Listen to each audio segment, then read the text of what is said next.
Reading with Remy. My friend Hillary asked me to read a book with Remy, and I'm choosing Cinderella. Once there was a girl who was as good as she was beautiful. She lived with her stepmother and two ugly stepsisters who made her do all the hard work, scrubbing and cleaning and tending the fire.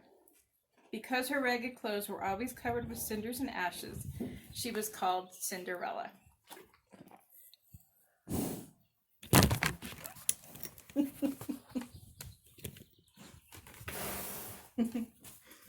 One day, a handsome prince invited the stepmother's two daughters to a grand ball. They immediately bought fine dresses for themselves. Then they teased Cinderella cruelly because she had not been invited. Cinderella said nothing. Instead, she helped them dress properly for the ball. Then they left.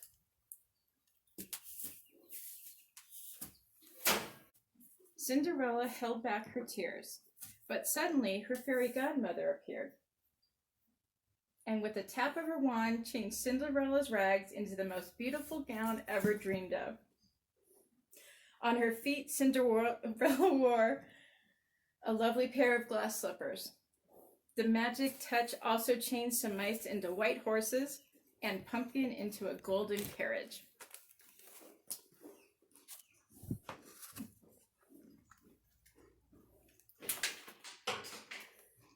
Now you too may go to the ball, said the fairy godmother.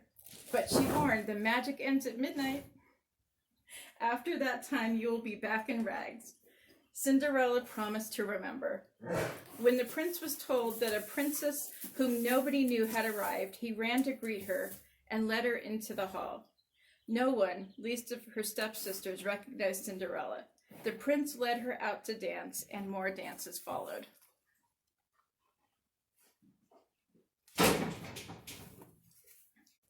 By midnight, the prince had fallen in love with her, but as the clock struck 12, Cinderella dashed away. Though he followed her as fast as he could, the prince could not catch her.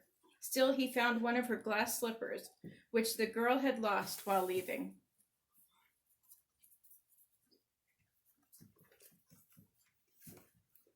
The girl whose foot this glass slipper will fit exactly will be the one I shall marry, announced the prince.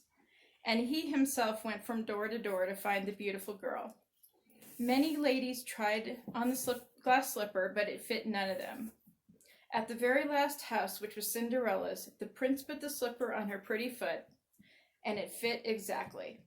Cinderella then brought forth the other glass slipper and slipped it on her other foot before leaving for the palace with the handsome prince, where a magnificent wedding took place, and they lived happily ever after.